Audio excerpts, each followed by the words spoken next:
حضرت امام حسین رضی اللہ تعالی عنہ اللہ کی حمد انہوں نے بیان کی ہے، اللہم انی احمدک علی ان اکرمتنا بالنبوہ، اے اللہ ہم تیری تعریف کرتے، ہمارے گھر کو تو نے نبوت کا محبت بنایا، ہمارے گھر میں جبریل اترتے رہے، ہمارے گھر میں قرآن اترتا رہا، تیرا کرم ہے کہ پیغمبر کے گھر میں ہمیں پیدا کیا ہے، پیغمبر کا خانوادہ ہمیں نصیب فرمایا ہے، وَعَلَّمْتَنَا الْقُرْآنَ، اور اللہ تیرا کتنا شکر ہے اور تیری حمد اس پہ بولتا ہوں کہ تو نے ہمیں قرآن سکھایا۔ اور میں آپ کو کہتا ہوں کتنے خوش نصیب ہیں حسین ابن علی جنہوں نے حضور سے قرآن سیکھا۔ کوئی کسی قاری سے پڑھتا ہے، کوئی کسی حافظ سے پڑھتا ہے، کوئی کسی عالم سے سیکھتا ہے۔ حسین ابن علی کیسے تھے کہ جنہوں نے حضور سے قرآن سیکھا، حضور کی گود میں بیٹھ کے سیکھا۔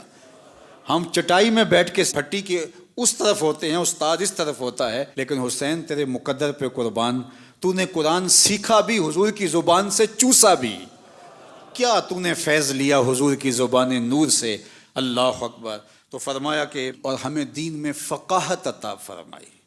دین کی فقاہت بہت بڑا نور ہے۔ سرسری طور پہ دین کا نام لینا اور دین کو جاننے کا دعویٰ کرنا اور ہے، دین کی بصیرت نصیب ہو جانا، دین کی فقاہت نصیب ہو جانا، یہ بہت بڑی دولت ہے، اور اللہ جس کی بھلائی کا ارادہ کرتا ہے اس کو دین کی فقاہت عطا کر دیتا ہے، سمجھ عطا کر دیتا ہے۔ جب دین کی فقاہت نصیب ہو جائے تو وہ دین نافع بن جاتا ہے، وہ باطن کی ستھرائی کا، عفت کا، پاک دامنی کا ذریعہ بنتا ہے، وہ دین اللہ کی قربت کا سبب بن جاتا ہے۔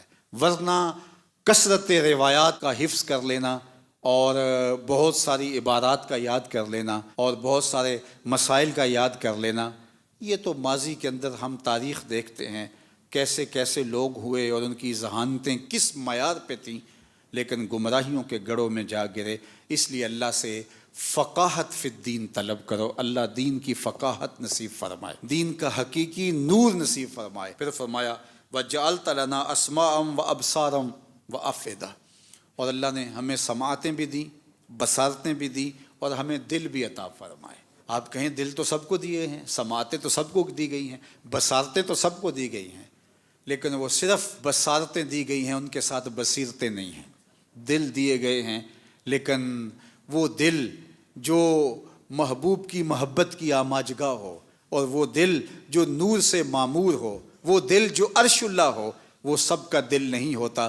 ایک طرف وہ دل ہیں جو پتھروں سے بھی زیادہ سخت ہیں، اور ایک طرف وہ دل ہیں جو اللہ کا عرش بنتے ہیں۔ تو کہا کہ اللہ جل شانہ نے ہمیں دل بھی دیے ہیں، ہمیں سماعتیں بھی دی ہیں، ہمیں بصارتیں بھی عطا کی ہیں۔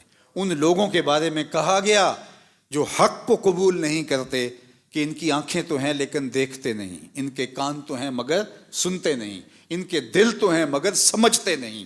اور پھر فرمایا صم بکم عمی فہم لا یرجعون، یہ گونگے بھی ہیں، یہ بہرے بھی ہیں، اور یہ پلٹ کے کبھی بھی نہیں آتے، یہ اندھے بھی ہیں۔ تو وہ ہیں آنکھیں رکھنے کے باوجود نابینا ہیں۔ اسی لیے اقبال نے کہا تھا دل بینا بھی کر طلب خدا سے، کہ آنکھ کا نور دل کا نور نہیں۔ تو کہا اللہ ہم تیرا شکر ادا کرتے ہیں، تو نے ہمیں سماعتوں کا نور دیا، بصارتوں کا جمال دیا، بصیرتوں کے اجالے دیے، اور ہمیں سمجھنے والا پاکیزہ دل عطا فرمایا۔ اللہ اکبر۔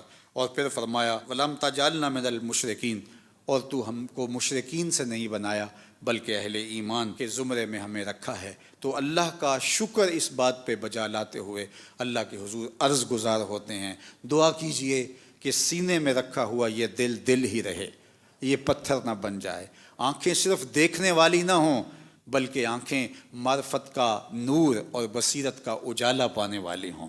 اللہ ہمیں سمع و بصر کا اور قلب کا حقیقی نور اور جمال نصیب فرمائے۔